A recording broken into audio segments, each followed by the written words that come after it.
Greetings, one and all, once again, to Exploring Arda, a Tolkien-centered podcast where I, Jackson, will be your host as I go through a bunch of Tolkien's works other than Lord of the Rings and The Hobbit.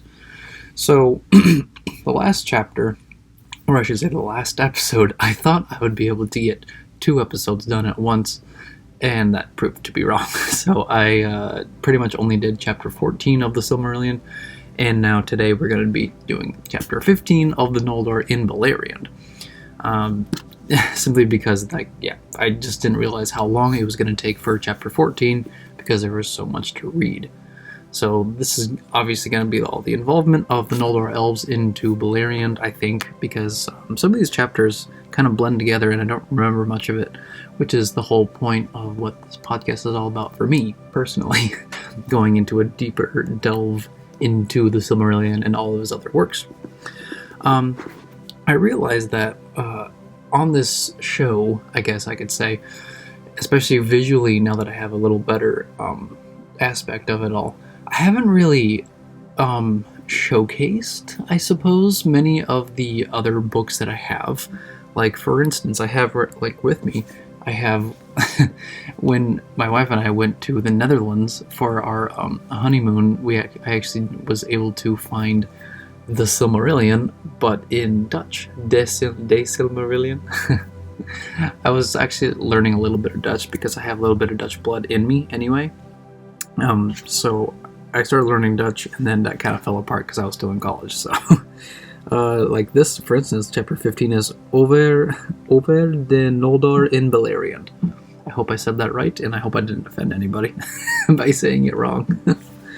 But it's really cool stuff. I have a bunch of other stuff behind me here. Some of the history, I have Lord of the Rings in Spanish, all that stuff. So it's kind of interesting, I gotta do that more often, showing you guys that I actually do have the copies behind me, and they're hidden here somewhere, that I'm gonna be doing a whole bunch of those books. So, but without all that long intro and stuff aside, we are gonna be going right into the story because I'm not gonna be wasting any time here.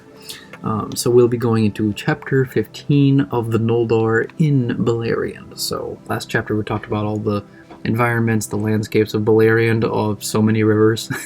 Obviously Sirion being the main one, and it's kind of like the one that sprouts into different rivers and streams and stuff, and with all the hills and mountains, it separates the regions, and some of the Noldor elves and the Grey Elves and the Green Elves, they all spread out into different regions and stuff. So kind of just go back if you're curious, and if you survived or not. if you did, great. And if not, it's not the biggest deal, I would say. But now we're gonna go back into we're just gonna go back to the story. Let's do that. Chapter 15 of the Noldor in Beleriand. It has been told how by the guidance of Ulmo, Turgon of Nevrast discovered the hidden vale of Tumladen, and that, as was after known, lay east of the upper waters of Sirion, in a ring of mountains tall and sheer, and no living thing came there save the eagles of Thorondor. But there was a deep way under the mountains delved into the darkness of the world by waters that flowed out to join the streams of Sirion. And this way Turgon found, and so came to the green plain amid the mountains, and saw the island hill that stood there of hard smooth stone, for the vale had been a great lake in ancient days. Then Turgon knew that he had found the place of his desire, and he resolved to build there a fair city, a memorial of Tirion upon Tuna. But he returned to Nevrast and remained there in peace, though he pondered ever in his thought how he should accomplish this design. Now after the Dagor Aglareb, the unquiet that almost set in his heart returned to him, and he summoned many of the hardiest and most skilled of his people, and led them secretly to the hidden vale.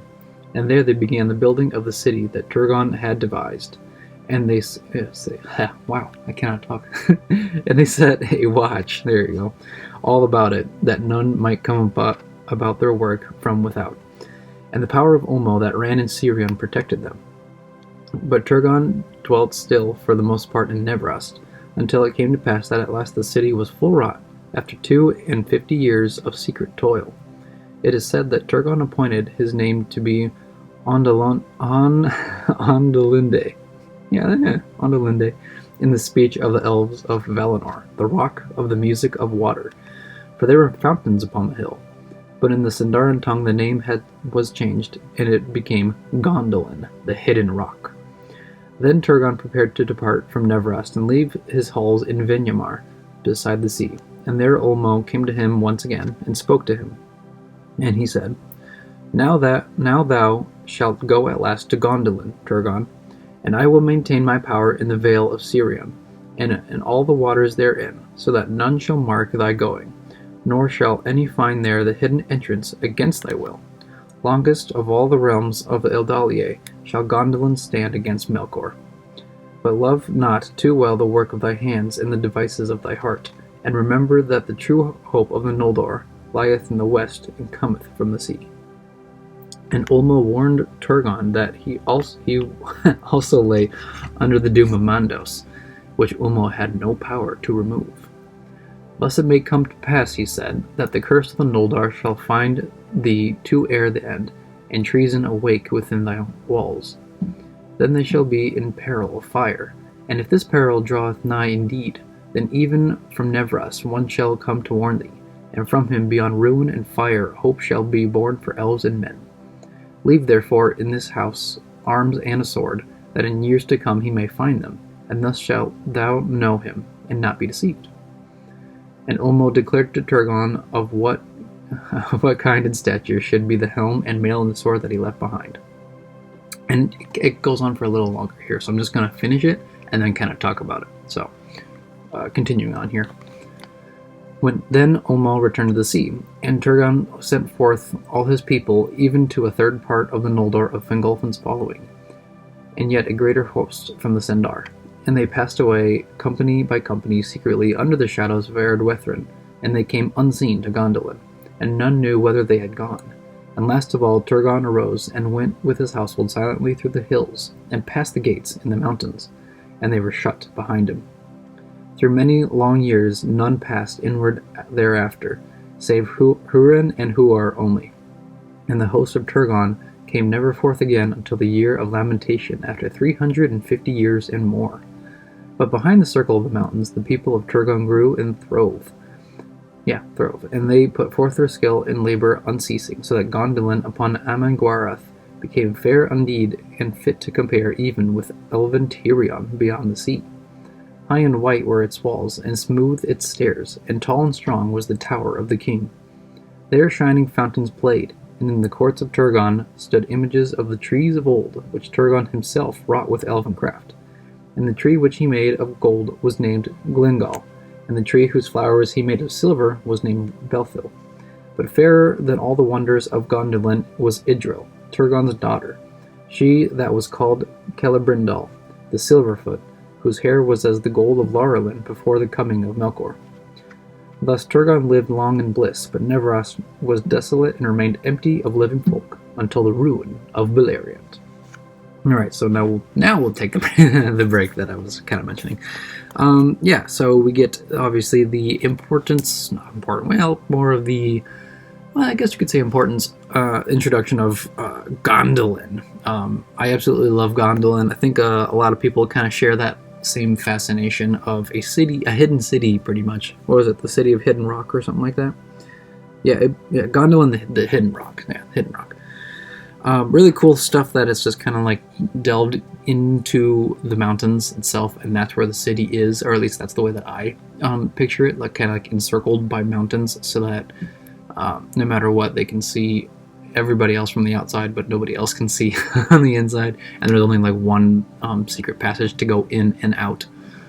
Later, that obviously comes into play. I can't really do like spoilers, but you know, stuff happens to Gondolin, basically. And I do actually have... Oh, man. I should have been prepared for this one. Oh, there it is. Well, I have The Fall of Gondolin. And I accidentally pulled the wrong book. I was like, oh, I have it. But this is The Fall of Numenor, not The Fall of... That happens later, too. But, I mean, I also have The Fall of Gondolin as well. But it's kind of behind some stuff, so I won't I won't take it out right now. But Gondolin's such a really cool city. It kind of reminds me of those, kind of like the mythological cities like Atlantis and stuff like that, where it's like it's hidden and nobody knows where it's at except for like the people who are actually there. And then obviously Turgon, he's I guess he's more close with Ulmo. Interesting. But I still like it that Ulmo is still interactive with the elves. It's really cool because you don't really see a whole lot of the Valar interacting with the rest of the elves. Obviously, I mean, they were so important. They were so important earlier in the story with the whole crafting the earth and governing the people and stuff like that. But now they're kind of like off to the side, and it's more of like the Elves story.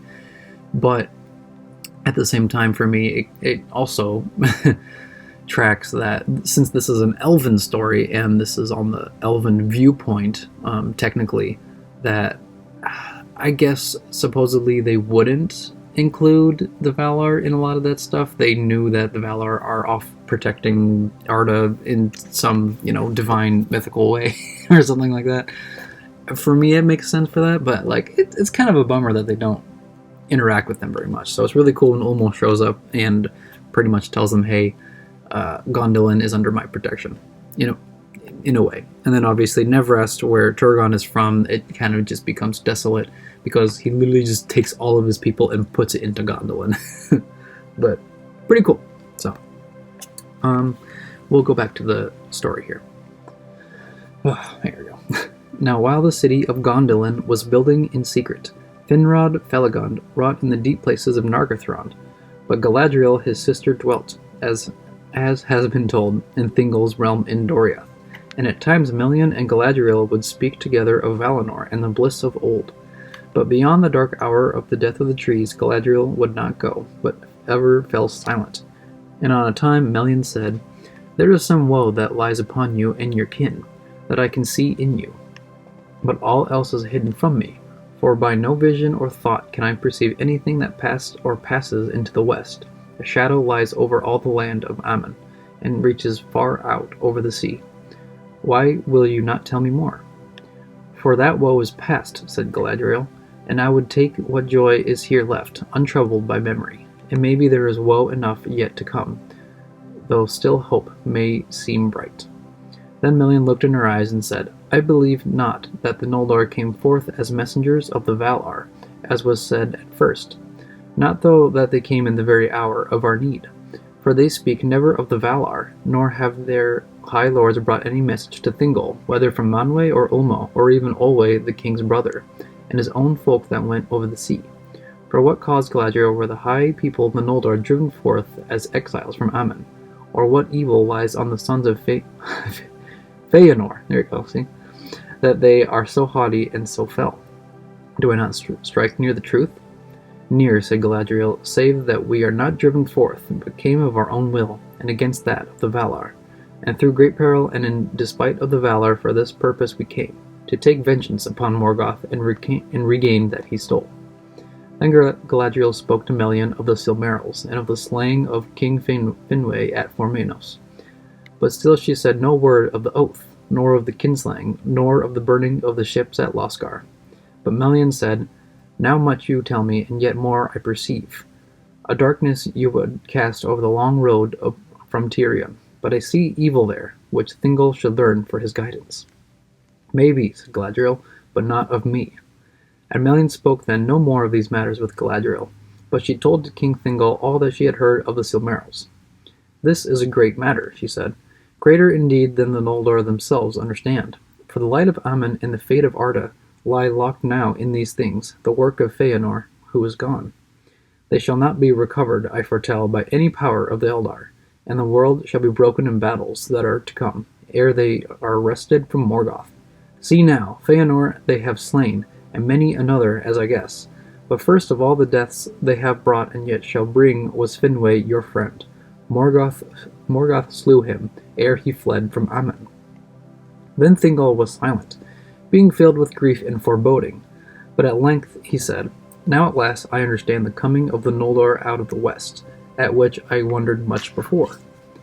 Not to our aid did they come, save by chance, for those that remain in Middle-earth the Valar will leave to their own devices, until the uttermost need.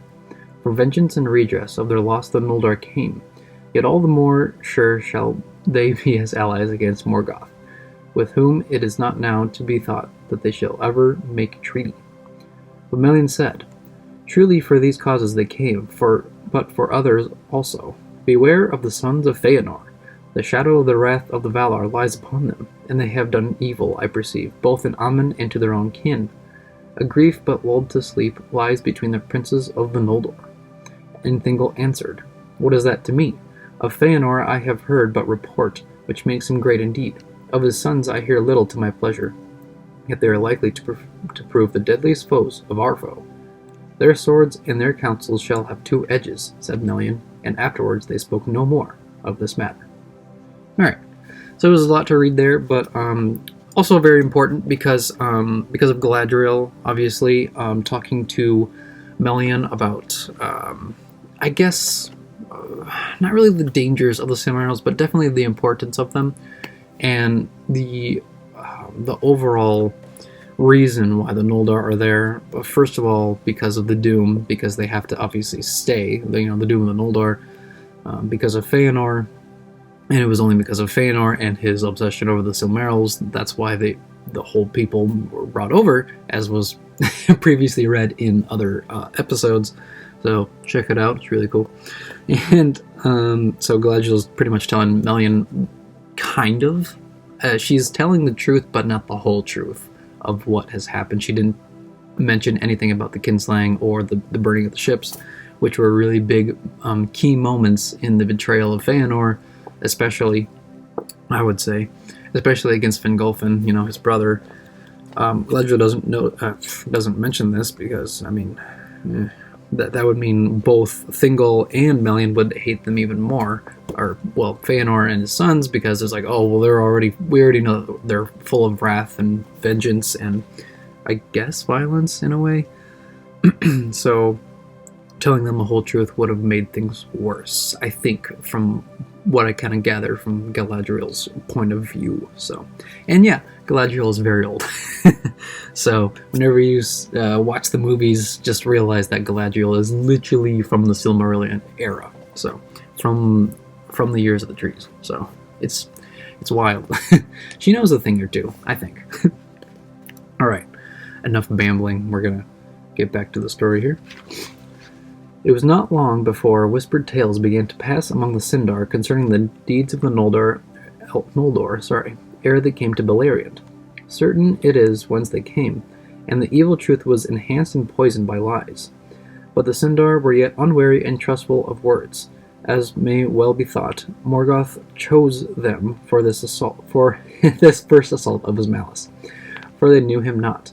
And Círdan, hearing these dark tales, was troubled, for he was wise and perceived swiftly that true or false they were put about at this time through malice, though the malice he deemed was that of the princes of the Noldor, because of the jealousy of their houses. Therefore he sent messengers to Thingol to tell all that he had heard. It chanced that at a time the sons of Finarfin were again the guests of Thingol, for they wished to see their sister Galadriel. Then Thingol, being greatly moved, spoke in anger to Finrod, saying, I'll have you done to me, kinsman, to conceal so great matters from me. For now I have learned of all the evil deeds of the Noldor. But Finrod answered, What ill have I done you, lord? Or what evil deed have the Noldor done in all your realm to grieve you? Neither against your kinship nor against any of your people have they thought evil or done evil. I marvel at you, son of Erwin, said Thingol, that you would come to the board of your kinsmen thus red-handed from the slaying of your mother's kin, and yet say naught in defense, nor yet seek any pardon. Then Finrod was greatly troubled, but he was silent, for he could not defend himself save by bringing charges against the other princes of the Noldor, and that he was loath to do before Thingol. But in Angron's heart the memory of the words of Caranthir welled up again in bitterness, and he cried, Lord, I know not what lies you have heard, nor whence, but we came not red-handed. Guiltless we came forth, save maybe of folly, to listen to the words of fell Feanor, and and become as if besotted with wine, and as briefly. No evil did we do on our road, but suffered ourselves great wrong, and forgave it. For this we are named talebearers to you, and treasonable to the Noldor. Untruly, as you know, for we have of our loyalty been silent before you, and thus earned your anger. But now these charges are no longer to be borne, and the truth you shall know. Then Angron spoke bitterly against the sons of Feanor, telling of the blood at Alqualande, and the doom of Mandos, and the burning of the ships at Loskar. And he cried, Wherefore should we that endured the grinding ice bear the name of kinslayers and traitors? Yet the shadow of Mandos lies on you now, said Melian. But Thingol was silent ere he spoke. Go now, he said, for my heart is hot within me. Later you may return, if you will, for I will not shut my doors forever against you, my kindred, that were ensnared in an evil that you did not aid. With Fingolfin and his people also I will keep friendship, for they have bitterly atoned for such ill as they did, and in our hatred of the power that wrought all this woe our griefs shall be lost.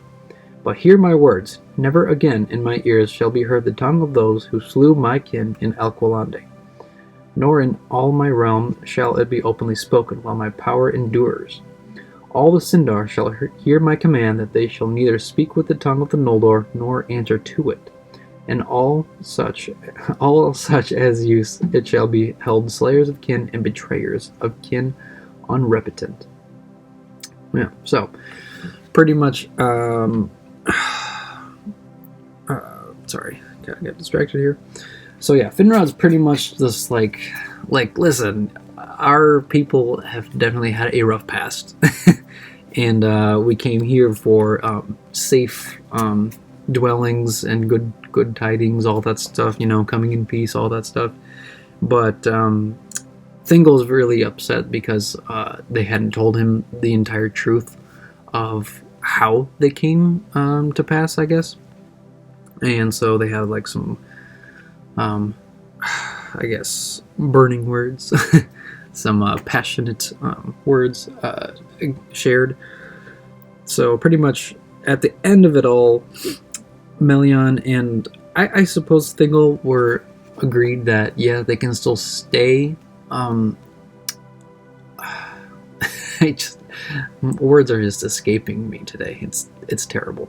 Pretty much Thingol and Melian allow them still to pass through their lands unhurt, and they're still allies and whatnot, but when they speak, I guess, it's not with the tongue of the Noldor, it shall be the tongue of the Sindar. So whenever they wanted to converse or talk with Thingol and Melian's people, it only has to be through the Sindar tongue, which isn't the worst, really. I mean, I'm assuming they all know both sides, Sindar and Noldor, and if not, all you gotta do is, learn their language, and then, I mean, if they don't have to fight each other, that's not too bad, actually. So, that's pretty much what I got out of that little summary there. Back to it here again. Then the sons of Finarfin departed from Menegroth with heavy hearts, perceiving how the words of Mandos would ever be made true, and that none of the Noldor that followed after Feanor could escape from the shadow that lay upon his house. And it came to pass even as Thingol had spoken, for the Sindar heard his word, and thereafter throughout Beleriand they refused the tongue of the Noldor, and shunned those that spoke it aloud. But the exiles took the Sindarin tongue in all their daily uses, and the high speech of the West was spoken only by the lords of the Noldor among themselves, yet that speech lived ever as a language of lore, wherever any of that people dwelt. It came to pass that Nargothrond was full wrought, and yet Turgon still dwelt in the halls of Vinyamar, and the sons of Finarfin were gathered there to a feast. And Galadriel came from Doriath and dwelt a while in Nargothrond. Now King Finrod Felagund had no wife, and Galadriel asked him why this should be. But foresight came upon Felagund as she spoke, and he said, An oath I too shall swear, and must be free to fulfill it, and go into darkness. Nor shall anything of my realm endure that a son should inherit. But it is said that not until that hour had such cold thoughts ruled him, for indeed she whom he had loved was Amarie of the Vanyar, and she went not with him into exile. Alright, so that is the end of chapter 15. It was a little shorter, but the next The next chapter was a little lengthy, and I knew I wasn't able to finish the whole thing. So we'll be doing a lot of these future episodes kind of one chapter at a time because they are a little bit lengthy, and I only had time today for this small episode, but it's enough. It's 25 minutes, not bad. I don't mind. Yeah, so we get a lot of the strife, I suppose. There's a lot of opposing sides of the elves, but not like in an enemy sort of way. Like, they're still allies and whatnot. It's just the whole thing of the secrets of the Noldor that they keep from Thingol, and Melian is what keeps them in their kingdom, especially Thingol. I always am very, like, intrigued, I suppose, with Thingol and the way that he kind of, like, thinks and acts. But when I'm going through all of these stories again, I guess, I could say stories, because there's a lot that happens in here, I kind of get why Thingol is almost paranoid, because when he learns that, like, okay, well, the Noldor are coming through, and because they're trying to seek revenge against Morgoth, it's like, okay, well, sure, Morgoth is the Black Flow of the world, all that crazy stuff with the titles and whatnot. But then, and then, so of course he has to protect himself in Doriath with Melian, and pretty much just make sure his people are safe. And then these other elves come in, and they're like, oh yeah, we're totally here for that. And then they just don't even say anything, and then he learns the truth of it later, and then he just kind of gets angry. It's understandable, like, if, they're going to keep secrets from him, how can he trust them anymore? But he does still trust Fingolfin and his people in Menegroth, I think it was. I guess just because he knows the good intentions of Fingolfin and his heart and whatnot. And you guys know me and my Fingolfin. He's one of my favorite characters in the Silmarillion, so I hope that whenever that chapter comes of Fingolfin being a really brave and very cool dude, I'll be stoked to read that. So, yeah, I guess that's kind of all that I have for this chapter. Hopefully that you guys like it. I appreciate everybody who has listened to or subscribed. This is a really, really big project for me, and I absolutely love recording every time I do this, because every time I read it, it's just, I get more involved into that fantasy lore, history. It's absolutely amazing, and it actually does help me as I'm writing my other books as well, which I do have on the side here, just for you guys to see again. So yes, this is my book. Hold on. The Lands of Ordia, Power of Heaven. So if you guys want to check that out, I would greatly appreciate it. A lot of the inspiration of the history that I've made, which is thousands of years, is influenced by the Silmarillion. But that's why I wanted to do this book first in my personal podcast. So that's why. Yeah, that's why. And yeah, so check my book out. I would absolutely love it if you guys could buy it and read it and let me know if it's any good. Because this is book 1, so if you guys are reading at the very end and it's kind of like that, like, oh, what shouldn't there be more? It's because there is more. I guess it's a cliffhanger. I guess you could say it's like that. But no spoilers, because I don't want that. So, yeah. I guess that's all that I have for my closing stuff. Yeah. So if you're on YouTube, be sure to subscribe to my channel. And hopefully I did it right the last time. I had it, where is it? Like, here? Something like that. For my channel, subscribe, like the episode if you enjoyed it, and comment if you want me to do anything else of Tolkien's works, or anything else Tolkien related that I could talk about. Let me know. I would absolutely love it. And with that all being said, just stay tuned for the next episode, and may the light of Elbereth be with you all. Farewell.